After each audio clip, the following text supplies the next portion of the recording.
नमस्कार। कथा कथन में आपका स्वागत है।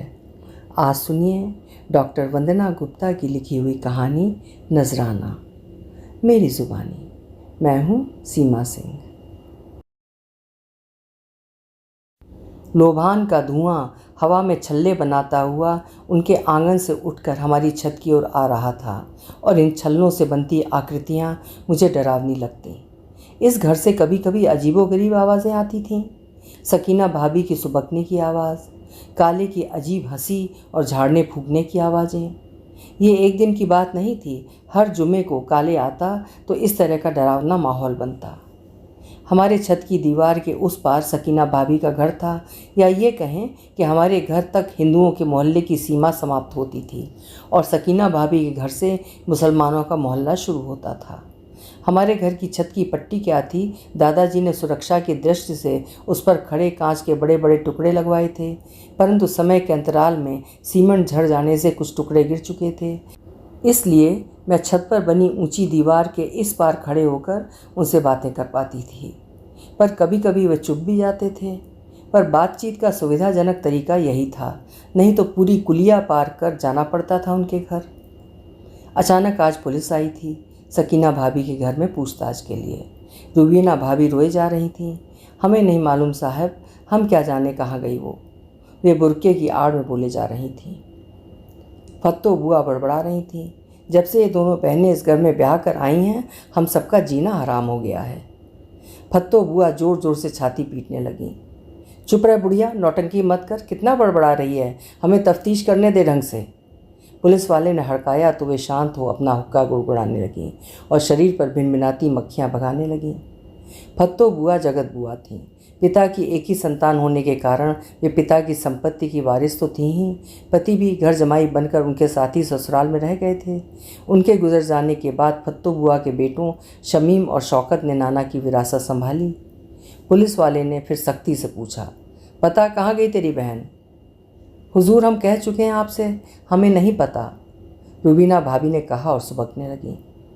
पुलिस वाला गुस्से से आंगन में रखी बाल्टी को पैरों से लतियाते हुए चला गया। मैं सारा नज़ारा अपनी छत पर खड़े होकर देख रही थी। 2 दिन पहले ही इस घर में तंत्र मंत्र के साथ कोड़ों की आवाज़ें आ रही थीं, पर सकीना भाभी की मौन चीखें मेरे अंदर सुसुराहट पैदा कर रही थीं। न जाने उस दिन उनमें कहाँ से इतना दर्द सहने की ताकत आ गई थी कि वे चुपचाप बैठी पीठ पर पड़ने वाले कोड़ों को सहन कर रही थीं। उन पर जैसे कोड़ों का कोई प्रभाव नहीं पड़ रहा था, गोया उस दिन उनकी देह जैसे पत्थर की हो गई हो। जब काले के हाथों का संतुलन गड़बड़ा गया तो रुबीना सिहर उठी। बस करें भाईजान, वो कुछ ना कहेंगी, अगर आप अकेले में आएँ तो मैं कुछ बताऊं। दोनों भाई घर में नहीं थे और फत्तो बुआ सुन नहीं पाई थी, सब कुछ अपनी बड़बड़ाहट के कारण। फिर रुबीना भाभी ने क्या कहा काले के अलावा कोई नहीं जानता। काले सिर झुकाए चला गया। काले गुनिया है, अच्छे अच्छे भूतों को भगाना जानता है। सांप पकड़ना हो, तंत्र मंत्र करना हो, टुटका टमरा करना हो, या निरंतर रोए जा रहे किसी छोटे बच्चे की नज़र उतारनी हो तो हर जगह काले की बुलाहट होती। अपने गांव मोहल्ले में ही नहीं, दूर दराज के गांवों में भी काले को बुलाया जाता, पर आज न जाने क्यों काले के हाथ कांप रहे थे। उसे पता चल गया था कि ये प्रेम प्रेम का चक्कर है जो इस लड़की को मार सहने की ताकत दे रहा है। फिर रुबीना ने जो बताया उसे जानकर काले रात भर सो न सका। वो रात भर करवटें बदलता रहा। तंत्र मंत्र झाड़ फूंक करते हुए उसे अरसा हो गया, पर वो इस तरह कभी इतना विचलित नहीं हुआ था। सकीना भाभी का अचानक चला जाना सबको आश्चर्य में डाल रहा था। वो सकीना जो शादी के बाद घर से बाहर न गई हो, वो कहाँ जा सकती है? दोनों बहनें 5 बार नमाज पढ़ती, फत्तो बुआ कितना भी बड़बड़ाती रहती, कभी जवाब न देती। आज सकीना भाभी कहाँ जा सकती हैं? मैं भी इस बात से घबरा रही थी कि कहीं पुलिस हमसे तो पूछताछ नहीं करेगी। भाभी ने 2 बार अपनी चिट्ठियाँ मुझसे डाक खाने में डलवाई थीं। उन्होंने अपनी कसम दे दी थी मुझे कि ये बात किसी से न बताएं। उस समय मैंने भी बड़ी चतुराई से चिट्ठियाँ डाक खाने में डाल दी थीं। मेरा आना जाना उनके यहाँ इधर 6-7 महीने पहले ही हुआ था। दोनों बहनें आंगन में बैठकर कशीदाकारी करती। उन दोनों के हाथों में अजीब हुनर था, जिसे देखकर माँ ने कहा था कि इस बार की गर्मियों की छुट्टियों में तुम भी कढ़ाई बुनाई सीख लो, ये सब चीज़ें लड़कियों के लिए बहुत काम आती हैं। सो जाने लगी थी वहाँ भाभियों के पास। माँ ने बहुत कहा था उनसे कि पैसे लेकर सिखाएं। पर सकीना भाभी ने कहा, सपना तो मेरी ननद जैसी है, इसलिए चाची जी बार बार पैसे की बात करके हमें शर्मिंदा न करें। बड़े अदब कायदे से रहती थीं दोनों बहनें। इस तरह मेरा आना जाना उनके घर में अब ज़्यादा बढ़ गया था। फत्तो बुआ को ये बर्दाश्त नहीं होता, वे हमेशा कुछ ना कुछ बड़बड़ाती रहती। भाभी के थोड़ा हंसने पर उनकी गालियाँ शुरू हो जाती। करम जलियों, हमेशा ठिठियाती रहोगी या हमें चाय भी दोगी? और दोनों भाइयों में से उठकर कोई उनकी फरमाइश पूरी कर देती। भाभी ने तकिया के गिलाफों में कढ़ाई करना, कुशन कवर बनाना और क्रोशिया का काम भी सिखाया। उनसे मैं बहुत हिल मिल गई थी। आज उनका जाना वास्तव में खल रहा था। भाभी ने बताया था उनके वालिद बड़े सख्त मिजाज थे, पर बेटियों को पढ़ाकर अपने पैरों पर खड़ा करना चाहते थे, इसलिए परिवार के लोगों से उनकी अक्सर बहस हो जाया करती थी। वे हमें समझाते कि तुम लोगों की बातों पर ध्यान न दिया करो, बस पढ़ने में मन लगाओ, बेटियों का पढ़ना ज़रूरी है आज के ज़माने में। रिश्तेदारों ने भी उन्हें समझाया था कि लड़कियों को हायर एजुकेशन मत दिलवाओ, पर पिता को बहुत नाज और एतबार था अपनी बेटियों पर।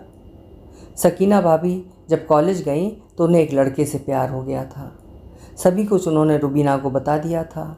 उस रात इकबाल के साथ अपने भागने का प्लान भी, पर ऐन वक्त में रुबीना ने अपनी अम्मी को सब कुछ बता दिया था।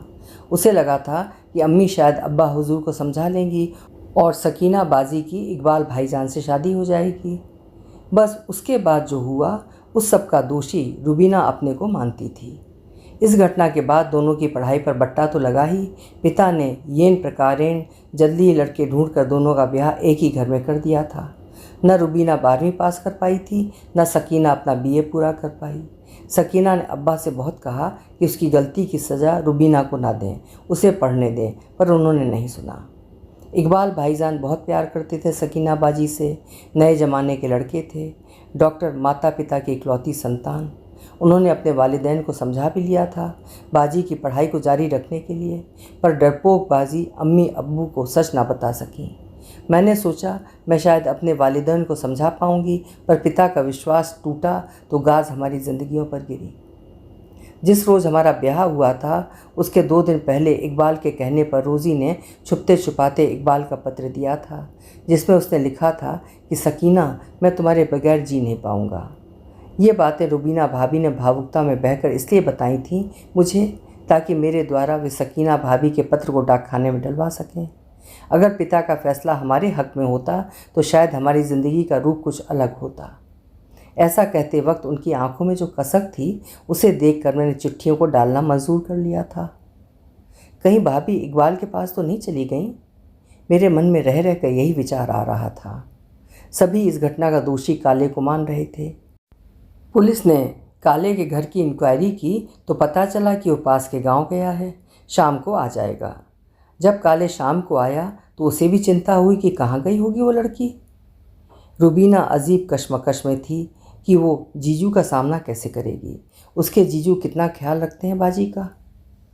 जब शाम तक वे नहीं लौटे तो उसने शौकत से पूछा कि जीजू कहाँ हैं। शौकत ने बताया कि वो सुबह से अपने दोस्त जाबिर के यहाँ गए हैं। रुबीना जानती थी कि जाबिर उनका पक्का दोस्त है। जब भी वो जीजू से मिलने आता है तो फिर रात रात भर शेरो शायरी की महफिल जमती हैं। जीजू कभी कभी मुशायरों में भी जाते थे उसके साथ। जूतों की दुकान उन दिनों शौकत के हवाले होती। रुबीना डरी हुई थी कि जब जीजू आएंगे तो क्या जवाब देगी। सुबह जब बड़ी ननद जो इसी कस्बे में ब्याही हैं को पता चला तो उन्हीं ने रिपोर्ट कर दी थी थाने में, मेरे लाख मना करने के बावजूद। उन्हीं के कहने पर फत्तो बुआ काले को बुलवाती थी।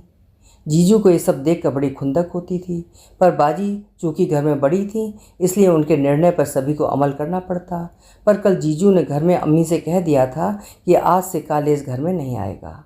उन्होंने सकीना को भी डांटा था कि क्या ज़रूरत है इतनी यातना सहने की, बस अब और नहीं सकीना, तुम्हारी हालत मुझसे बर्दाश्त नहीं होती। अक्सर बाजी का मौन उन्हें कचोटता। वो बार बार उनसे पूछते कि अगर तुम आगे पढ़ना चाहती हो तो मैं तुम्हारा एक ख्वाब अवश्य पूरा करूँगा, पर सकीना नकार देती। रुबीना का मन कहीं नहीं लग रहा था। उसने शौकत को दुकान बंद कर बाजी को ढूंढने को कहा। बहुत देर तक गलियों की खाक छानने के बाद निराश शौकत ने कहा कि मैं और कहाँ ढूंढूं। सकीना को गुम हुए 10 घंटे हो चुके थे। सभी की धड़कनें बढ़ रही थीं। फत्तो बुआ भी सकते में आ गई थीं, इसलिए वे आंखें बंद कर चारपाई पर लेटे हुए आने जाने वालों की खबर ले रही थीं। सकीना और रुबीना की शादी हुए 1 साल होने वाले थे, लेकिन दोनों के नेक मिजाज ने आस पड़ोस वालों का दिल जीत लिया था। जीजू तो सकीना बाजी पर जान छिड़कते थे, पर कुछ दिनों से दोनों के बीच एक अजीब किस्म की खामोशी पसर गई थी, जिसे रुबीना समझ नहीं पा रही थी। उसे अंदेशा हो रहा था कि कहीं जीजू इकबाल भाईजान के बारे में जान तो नहीं गए। 2 दिन बाद जीजू के आने पर रुबीना ने सब कुछ जल्दी जल्दी बताना शुरू किया, मगर शांत होकर शमीम ने सब सुना और रुबीना को बताया कि वो खुद ही सकीना को इकबाल के हवाले कराया है। मगर जीजू, रुबीना कुछ कहती कि शमीम ने कहा, कुछ रिश्ते खुदा ने ही जोड़े होते हैं, मगर समाज की बेरहमी उनसे छेड़छाड़ करती है। रुबीना, वहाँ तुम्हारी दीदी को अच्छा भविष्य मिलेगा, उसके सभी सपने को उड़ान मिलेगी, शमीम ने शांत भाव से कहा। मगर जीजू, उसने कुछ कहने के लिए मुंह खोला ही था कि शमीम ने कहा, आह, कितना अनजान था मैं सकीना के दर्द से। वो काले की मार को सहन कर अपने देह के दर्द में सिमट कर रह गई थी, रोती थी अपने एकांत में। मैं अपनी बाजी और अम्मी की गुस्ताखी पर शर्मिंदा हूँ रुबीना। मगर जीजू, आपके जीवन का क्या? शमीम की आंखों की कोरों में हिलगे आंसुओं को देखकर रुबीना ने पूछा। जानती हो रुबीना, कल जब मैंने पहली बार सकीना के मौन की वजह जानने की कोशिश की तो उसकी रूह कांप रही थी। उसका रोना, गमज़दा आवाज़, उसकी आंखों में उमड़ते आंसू, उसके लरजते शब्द मेरे अंदर घुल रहे थे। उसके अंदर की कशिश, उसकी इकबाल के लिए मोहब्बत, एक प्रतीक्षा, विकलता, व्याकुल सिरहन इस तरह मुझे पिघला रही थी कि मैं खुद को और उसको रोक नहीं पाया। मैंने उसे भोर 4 बजे चलने को कहा, पर वो रोए जा रही थी। विचित्र मंजर था, वो आंसुओं में डूबा। मैंने उसे तैयार किया और उजाला होने से पहले मैं उसे शहर से दूर ले गया। पर जीजू, आप कैसे शौहर हैं कि अपनी बीवी को आप अपनी बाजी और अम्मी जान को कैसे समझाओगे? रुबीना, ऐसे ही एक दिन मैंने अपनी अम्मी को देखा था पिघलते हुए। नानू के मरने के बाद न जाने किसने अब्बा हुजूर को माँ के संबंध के बारे में बता दिया था। दरअसल माँ की शादी पहले अनवर अंकल से होनी थी, इसलिए उनका आना जाना होने लगा था घर में। फिर पता नहीं नाना और अनवर के वालिद में क्या मनमुटाव हुआ कि अम्मी का निकाह अनवर अंकल से ना हो सका। बाद में अंकल ने शादी नहीं की। इसके लिए अम्मी को ज़िंदगी भर अब्बा हुजूर के ताने सुनने पड़े। अब्बा का विरोध करने पर मैंने माँ को पिटते देखा था। दरअसल इसमें अम्मी का कोई कसूर नहीं था, फिर भी वे जिनकी संपत्ति पर राज कर रहे थे, उन्हीं के साथ उनका रवैया ठीक नहीं था। जब मैं छोटा था तो अपनी नन्ही हथेलियों से अम्मी के आंसू पोंछ देता था, पर बड़े होने पर अम्मी में मुझे एक थकी, उदास और अधेड़ स्त्री की पीड़ा दिखाई दी। पता नहीं क्यों लोग औरतों पर अपना मालिकाना हक जताते हैं। अम्मी की पीड़ा मेरे जहन में उतरती चली गई। ज़िंदगी पहरे में रही मेरी माँ ने ज़िंदगी भर स्त्री होने की सज़ा भुगती। बाजी का सख्त मिजाज अब्बू पर गया है। सकीना की बेरुखी पर वे मुझसे बार बार सवाल पूछती कि लगता है तेरे संबंध सकीना के साथ अच्छे नहीं हैं। इसी कारण से उन्होंने काले को बुलाया था तंत्र मंत्र के लिए।